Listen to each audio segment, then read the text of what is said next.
안녕하십니까? 삶의 지혜와 역사의 깊이를 탐구하는 시간입니다. 오늘 이 이야기가 여러분의 마음에 깊은 울림을 준다면 좋아요와 구독을 통해 더 많은 이들에게 하나님의 은혜와 진리의 말씀이 흘러가도록 도와주십시오. 여러분의 작은 동참이 누군가에게는 인생을 바꾸는 큰 위로와 희망의 씨앗이 될 수 있습니다. 이 채널을 통해 주님의 크신 평안이 여러분과 항상 함께하기를 진심으로 기도합니다. 자, 오늘 우리의 이야기를 시작하기에 앞서 잠시 우리 마음속에 자리 잡은 몇 가지 믿음들에 대해 함께 생각해보는 시간을 갖고자 합니다. 제가 드리는 문장이 맞다고 생각하시면 마음속으로 참을, 틀리다고 생각하시면 거짓을 외쳐보시기 바랍니다. 아주 쉬운 질문부터 시작하겠습니다.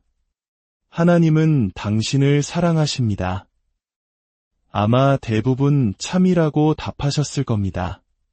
하나님은 당신을 사랑하시며 당신의 삶을 위한 놀라운 계획을 가지고 계십니다. 이 역시 참이겠지요. 하나님께서 당신을 사랑하시기 때문에 당신은 행복할 자격이 있습니다. 점점 더 확신에 찬 참이 들리는 듯합니다. 당신의 인생은 즐거움을 누리기 위해 존재합니다. 조금씩 의견이 갈리는 것 같군요. 당신은 즐거운 삶을 누릴 자격이 있습니다. 이제 참과 거짓이 섞여 들립니다. 그러므로 당신이 행복하기만 하다면 무엇을 하든 상관없습니다. 이제 대부분 거짓을 외치실 겁니다. 바로 이것이 당신이 행복을 방해하는 그 어떤 것과도 타협해서는 안 되는 이유입니다. 확실한 거짓이겠지요. 어떠셨습니까? 처음에는 아주 쉽고 명확하게 느껴졌지만 뒤로 갈수록 조금씩 혼란스러워지는 것을 느끼셨을 겁니다. 그 이유는 제가 말씀드린 문장들이 대부분 그럴듯하게 들리고 어떤 부분은 실제로 진리이며 또 많은 부분은 진리에 아주 가까운 거의 진리이기 때문입니다. 하지만 그 모든 것이 온전한 진리는 아닙니다. 그리고 바로 그 온전하지 않은 진리의 부분이 오늘날 수많은 사람들을 하나님에게서 멀어지게 만드는 가장 강력한 거짓말 중 하나가 되고 있습니다. 저는 이것을 행복복음이라고 부르고자 합니다. 행복복음이란 무엇일까요? 이것은 현대사회에 깊이 뿌리내린 하나의 문화적 신념입니다. 즉, 하나님은 무엇보다도 내가 행복하기를 원하신다. 결국 나는 행복할 자격이 있으니까 라는 믿음입니다. 듣기에는 참 좋고 마음으로도 진실처럼 느껴집니다. 거의 진리에 가깝지만 안타깝게도 이것은 완전한 진리가 아닙니다.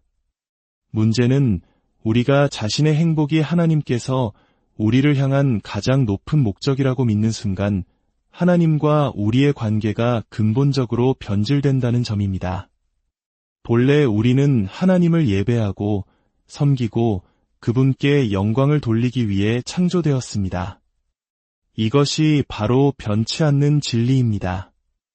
하지만 행복이 최우선이라는 믿음 아래에서는 우리가 하나님을 섬기는 대신 하나님이 우리를 섬기기 위해 존재한다는 착각에 빠지게 됩니다.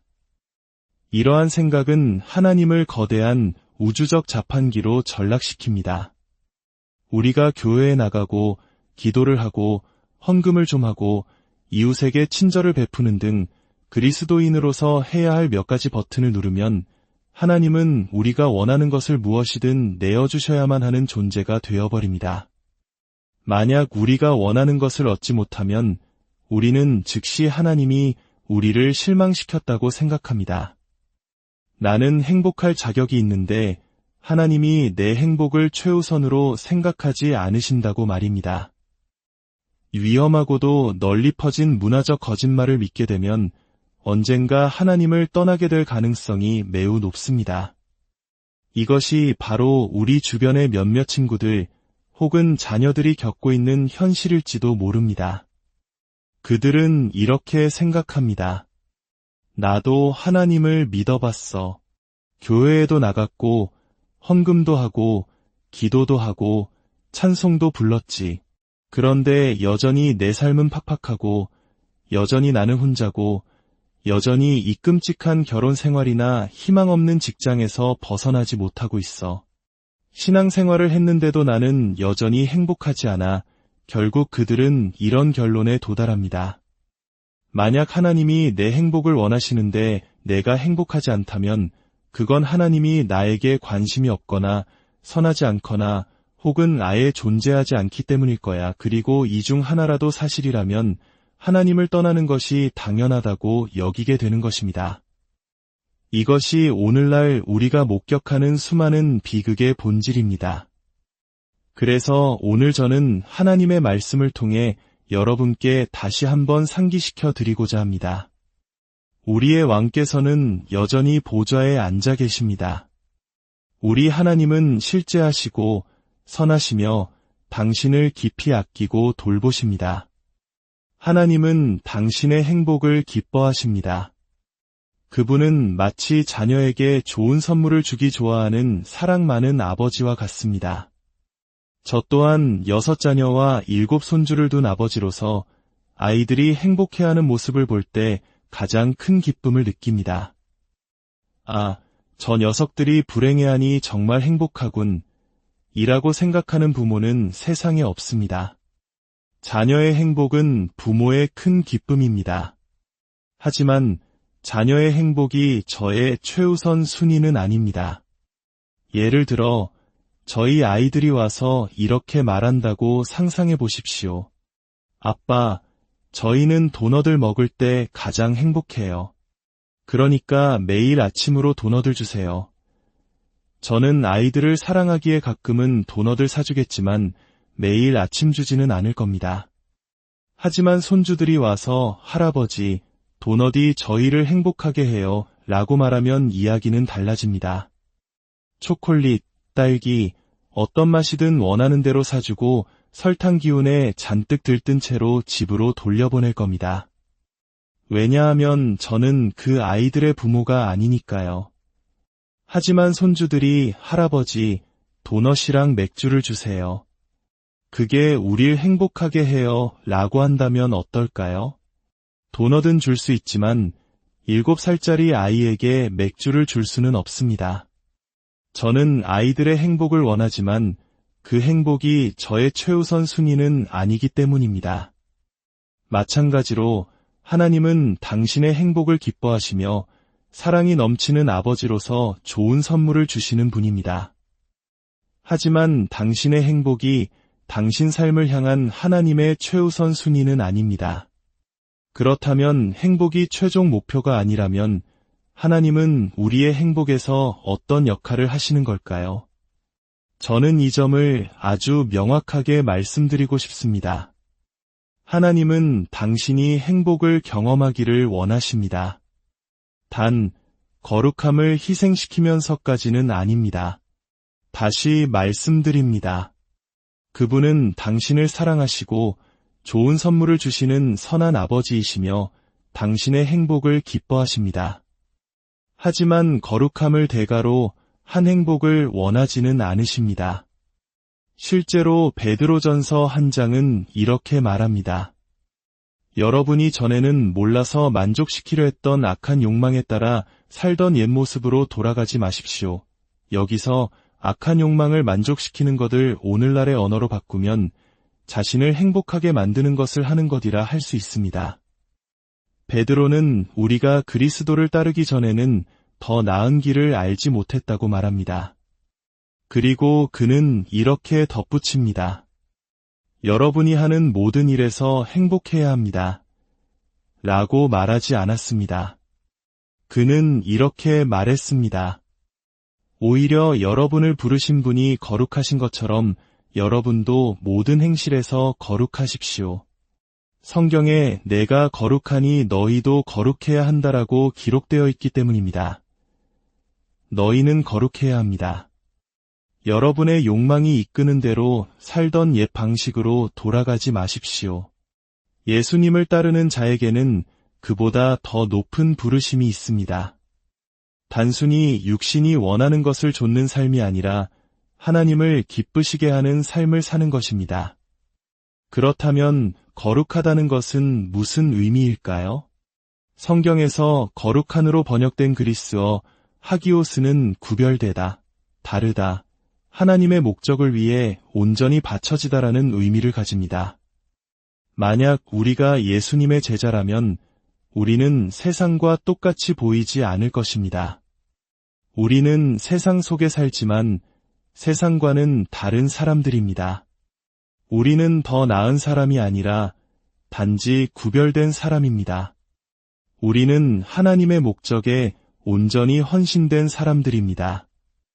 행복복음의 가장 큰 문제는 그것이 우리로 하여금 두 가지 잘못된 믿음을 갖게 한다는 점입니다. 첫째, 나를 행복하게 만드는 것은 무엇이든 옳다고 믿게 만듭니다. 느낌이 좋고 내가 좋아하면 그것이 곧 진리라고 생각하는 것입니다. 둘째, 나를 불행하게 만드는 것은 무엇이든 틀렸다고 믿게 합니다. 생각해 보십시오. 무엇이 우리를 행복하게 합니까? 편안함, 편리함, 쾌락입니다. 반대로 무엇이 우리를 불행하게 합니까? 불편함, 번거로움, 고통입니다. 만약 우리의 목표가 거룩함이 아닌 행복이라면 우리는 어떤 대가를 치르더라도 쾌락을 추구하고 고통을 피하려 할 것입니다. 하지만 문제는 우리에게 쾌락을 주는 것이 항상 우리에게 좋은 것은 아니며 우리를 힘들게 하는 것이 항상 나쁜 것만은 아니라는 사실입니다. 오히려 하나님께서는 종종 어려운 일들을 통해 우리 안에서 위대한 일을 행하십니다. 그래서 야고보서 기자는 말합니다. 내 형제들아, 여러 가지 시험을 당하거든 온전히 기쁘게 여기라. 이는 너희 믿음의 시련이 인내를 만들어내는 줄 너희가 알미라. 하나님은 어려운 일들을 사용하셔서 우리를 그분의 아들 예수 그리스도의 형상으로 빚어가십니다. 우리가 하나님의 거룩함보다 자신의 행복을 우선시할 때 문제는 더욱 심각해집니다. 행복이 가장 중요해라고 말하는 순간 거의 예외 없이 우리는 어느 시점에서 죄를 합리화하기 시작합니다. 죄를 합리화한다는 것은 우리의 영이 잘못되었다고 알고 있는 것에 대해 우리의 이성이 변명을 만들어내는 것을 의미합니다. 이러면 안 된다는 걸 알아. 성경에도 그렇게 쓰여 있지. 하지만 이걸 하면 내가 행복해지잖아. 내 마음이 이걸 원하고. 그러니 괜찮을 거야. 우리는 삶의 모든 영역에서 이런 합리화를 합니다. 연애 관계에서 성경은 성적인 관계가 한 남자와 한 여자 사이의 결혼 언약 안에서만 허락된다고 말하지만 우리는 사랑에 빠졌으니까, 결혼은 단지 종이 한 장 차이니까, 하나님이 이 욕망을 주셨으니까 이해해 주실 거야라고 스스로를 속입니다. 결혼 생활에서도 마찬가지입니다. 성경적인 이혼 사유가 분명히 존재합니다. 하지만 오늘날 너무나 많은 경우 단지 나는 행복하지 않아. 이 결혼 생활에서 행복을 느낄 수 없어 라는 이유만으로 신성한 언약을 저버립니다. 기쁠 때나 슬플 때나 부할 때나 가난할 때나 건강할 때나 아플 때나 죽음이 우리를 갈라놓을 때까지 맹세했던 그 약속은 어디로 갔습니까? 힘든 시기를 겪는다는 것이 성경적인 이혼 사유가 되지는 않습니다. 음란물을 보는 것, 험담을 하는 것 등도 마찬가지입니다. 우리는 아무에게도 피해를 주지 않으니까 이건 그냥 기도 제목을 나누는 거야라며 죄를 포장합니다. 또한 유튜브나 넷플릭스를 보면서 노골적인 성적 묘사, 하나님의 이름을 모독하는 말, 저속한 유머들을 아무렇지 않게 접합니다. 재미있다는 이유로, 즐겁다는 이유로 하나님을 욕되게 하는 것들을 우리 생각과 마음에 채워 넣습니다. 예수님을 사랑하긴 하지만 나를 행복하게 하는 건 하고 싶어. 이것이 바로 죄의 합리화입니다. 만약 지금 제 이야기가 여러분의 마음을 불편하게 하고 있다면 그것은 아마도 성령께서 여러분이 합리화하고 있던 어떤 부분에 대해 말씀하고 싶어 하시기 때문일 수 있습니다. 위대한 설교가였던 팀 켈러 목사님은 이렇게 말했습니다. 지금 당신의 삶에서 가장 파괴적인 죄는 당신이 가장 방어적으로 나오는 바로 그 죄다. 만약 당신이 아니야, 당신은 내 상황을 몰라라며 강하게 반발하고 있다면 바로 그 지점에서 하나님께서 가장 깊은 일을 행하기 원하실지도 모릅니다. 하나님은 너무나 사랑이 많으신 분입니다.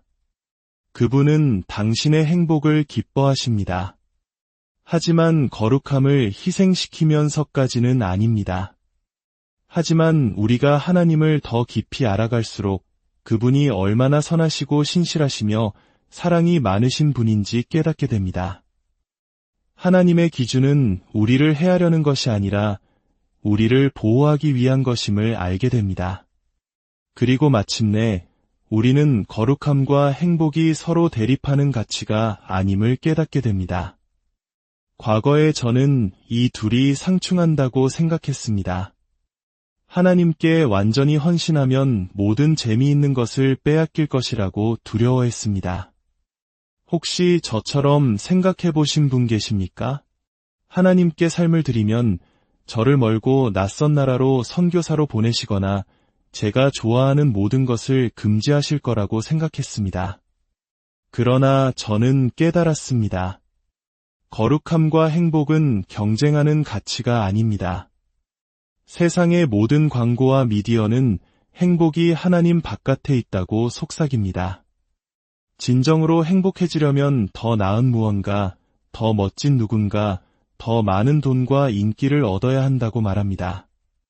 하지만 무엇에서 행복을 찾으려 했던 시도들은 결국 어떻게 되었습니까? 당신이 그토록 원했던 그 무엇을 손에 넣었을 때 그 행복은 얼마나 오래 갔습니까? 잠깐 행복했을지 모르지만 이내 그 감정은 사라졌습니다. 새로운 신발을 샀을 때의 기쁨은 친구가 더 새로운 신발을 신는 순간 사라집니다. 왜냐하면 무엇은 항상 또 다른 무엇으로 이어지기 때문입니다. 이 세상의 것들은 결코 우리를 영원히 만족시킬 수 없습니다. 우리가 이 사실을 깨닫고 하나님의 기준이 우리를 얽매는 것이 아니라 오히려 우리를 자유롭게 하고 그분의 선하심과 축복으로 인도한다는 것을 알게 될 때 거룩함과 행복이 서로를 보완한다는 진리를 발견하게 됩니다. 그리고 마침내 진정한 거룩함이 영원한 행복으로 이어진다는 것을 깨닫게 됩니다. 그것은 일시적인 감정이 아닌 더 깊은 차원의 기쁨입니다. 진정한 기쁨과 의미는 무엇에서 발견되는 것이 아니라 오직 하나님 한 분, 누구 안에서만 발견됩니다. 구약의 다윗 왕은 이 진리를 삶으로 보여준 위대한 예입니다. 그는 세상 사람들이 원하는 모든 무엇을 가졌습니다. 부, 권력, 인기, 수많은 여인들까지. 그는 오늘날로 치면 수백만 팔로워를 가진 인플루언서였을 겁니다. 그러나 그는 자신의 행복을 좇아 밧세바와 끔찍한 죄를 짓고 그녀의 남편까지 죽게 만드는 비극을 초래했습니다. 그는 자신의 욕망을 따라 행복을 추구했지만 결국 하나님에게서 멀어져 깊은 절망에 빠졌습니다. 그때 그는 하나님께서 자신을 거룩함으로, 즉 구별된 삶으로 부르셨다는 것을 기억해냈습니다. 그리고 그는 오늘날 우리 중 일부가 해야 할 바로 그 일을 했습니다. 그는 멈추어 서서 자신의 죄를 인정하고 타협하고 합리화했던 모든 것을 고백했습니다. 그리고 그는 회개했습니다. 회개란 낮은 죄의 자리에서 돌이켜 더 높은 하나님의 자리로 향하는 것입니다. 그는 시편 신한편에서 이렇게 아름다운 회개의 기도를 드렸습니다. 하나님이여, 주의 인자를 따라 내게 은혜를 베푸시며 주의 많은 긍휼을 따라 내 죄악을 지워 주소서. 나의 죄악을 말갛게 씻으시며 나의 죄를 깨끗이 제하소서. 하나님이여, 내 속에 정한 마음을 창조하시고 내 안에 정직한 영을 새롭게 하소서. 주의 구원의 즐거움을 내게 회복시켜 주시고 자원하는 심령을 주사 나를 붙드소서. 다윗은 영원한 행복이 무엇이 아닌 누구에게서 오는지를 분명히 기억해냈습니다. 그 행복은 바로 선하신 하나님의 임재 안에 있었습니다. 그는 시편 16편에서 이렇게 고백합니다. 내가 여호와께 아뢰대주는 나의 주님이시오니 주밖에는 나의 복이 없다 하였나이다. 여호와는 나의 산업과 나의 잔의 소득이시니 나의 분기들 지키시나이다. 주께서 생명의 길을 내게 보이시리니 주의 앞에는 충만한 기쁨이 있고 주의 오른쪽에는 영원한 즐거움이 있나이다. 다윗에게는 오직 하나님만이 그의 기쁨이요 그의 전부였습니다. 사랑하는 여러분, 간절히 부탁드립니다. 행복 복음의 희생양이 되지 마십시오. 너의 인생을 살아 너를 행복하게 하는 일을 해 너의 진실을 따라 와 같은 말들이 세상에 가득합니다. 그러나 자신의 행복만을 좇았던 결과가 오늘날 우리 사회의 모습입니다. 역사상 그 어느 때보다 더 많은 우울증, 불안, 외로움, 절망이 만연해 있습니다. 왜일까요? 자기계발서 수백 권을 읽어도 스스로의 힘만으로는 행복에 이를 수 없기 때문입니다. 영원한 행복은 무엇이 아닌 누구 안에서 발견됩니다. 오직 하나님만이 우리의 근원이십니다.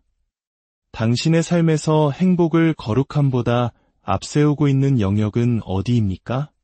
잠시 눈을 감고 스스로에게 질문해 보십시오. 그리고 하나님께서 그것에 대해 무엇을 하라고 말씀하시는지 귀 기울여 보십시오. 제 삶 역시 마찬가지입니다. 저는 하늘로부터 오는 진짜 기쁨으로 가득 차 있으면서도 동시에 삶은 언제나 힘듭니다. 사랑하는 아내와 함께하는 놀라운 축복이 있지만 동시에 심각한 건강 문제로 고통받는 딸들이 있습니다. 수많은 영혼들이 주님께 돌아오는 것을 보며 벅찬 감사를 느끼지만 동시에 너무나 젊은 나이에 아버지를 잃은 사위를 보며 가슴 아파합니다. 기쁨과 고통은 항상 공존합니다. 그러나 제가 가진 기쁨은 단순히 상황에 따른 것이 아닙니다. 그것은 오직 하늘로부터만 오는 것입니다. 만약 우리가 행복을 위해 산다면 행복하지 않은 순간이 닥쳤을 때 하나님은 선하지 않거나 존재하지 않는다고 결론 내릴 것입니다. 하지만 다시 한번 말씀드립니다. 우리의 왕은 살아계십니다. 우리 하나님은 실제하시고 우리를 돌보시며 언제나 선하십니다. 다만 우리의 행복이 그분의 최우선 순위가 아닐 뿐입니다. 그분은 우리에게 모든 일에서 거룩하라고 말씀하십니다. 그리고 우리를 불행하게 만드는 바로 그 고통이 역설적으로 우리를 하나님께 더 가까이 이끌고 그분을 의지하도록 가르칩니다. 우리가 그분을 추구하고 그분을 기뻐하며 그분 안에서 우리 자신을 잃어버릴 때 우리는 마침내 발견하게 될 것입니다. 하나님은 행복으로 가는 티켓이 아닙니다. 하나님, 그분 자신이 우리의 행복이십니다. 그분 자신이 우리의 기쁨이며 우리의 목적이고 우리의 생명이십니다. 이제 함께 기도하겠습니다. 하나님 아버지, 오늘 우리 삶 속에서 당신의 거룩함보다 우리의 행복을 앞세우고 있는 영역이 있다면 드러내 주시옵소서. 우리 안에 새로운 일을 행하여 주시옵소서. 세상의 어떤 것보다 당신을 더 사랑하는 마음을 주시고 죄를 합리화하고 타협했던 모든 영역을 깨닫게 하소서. 다윗처럼 죄에서 돌이켜 주님께로 돌아가오니 우리에게 자비를 베푸시고 우리 안에 깨끗한 마음을 창조하여 주시옵소서. 주의 구원의 기쁨을 회복시켜 주시옵소서. 혹시 이 자리에 아직 하나님과의 깊은 관계를 맺지 못하고 세상에서 행복을 찾아 헤매는 분이 계시다면 이 시간 주님을 만나시길 바랍니다. 당신이 찾고 있던 것은 무엇이 아니라 바로 당신을 사랑하시고 기다리시는 누구, 바로 예수 그리스도이십니다. 당신의 죄를 위해 십자가에서 죽으시고 부활하신 예수님의 이름을 부를 때 당신의 모든 죄는 용서받고 당신은 완전히 새로운 존재로 거듭날 것입니다. 영원한 기쁨은 세상이 아닌 오직 하나님 안에 있습니다. 주님, 당신의 자녀들을 축복하사 이 세상의 일시적인 행복이 아닌 오직 당신 안에서 발견되는 영원한 기쁨으로 충만하게 하소서. 예수 그리스도의